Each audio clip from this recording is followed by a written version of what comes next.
Got a rain delay in Talladega. I'm gonna cook this afternoon. Got some friends coming over.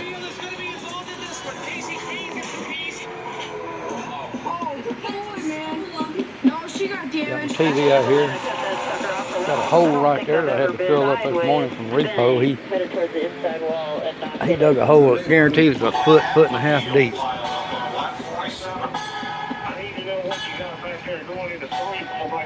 Friends over there coming over later. I'm gonna grill some hamburgers and make some baked beans and everything, and just waiting on this race to start if it ever does. Of course, in Talladega, you always got a rain delay because it can be raining on one side of the track, not the other side. The place is so big. Got my fuel, cleaning my grill over there. Have a good time later this afternoon.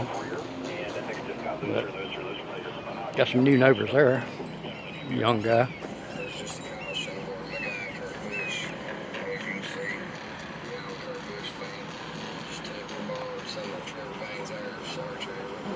Get my grill clean. Been working on it. I got much more, clean it off, and we'll be ready to go. Anyway, another rain delay in Talladega, as usual. Been hot as heck today, but it's getting a bit cooler because the sun's going down a little bit. But I'll be right here.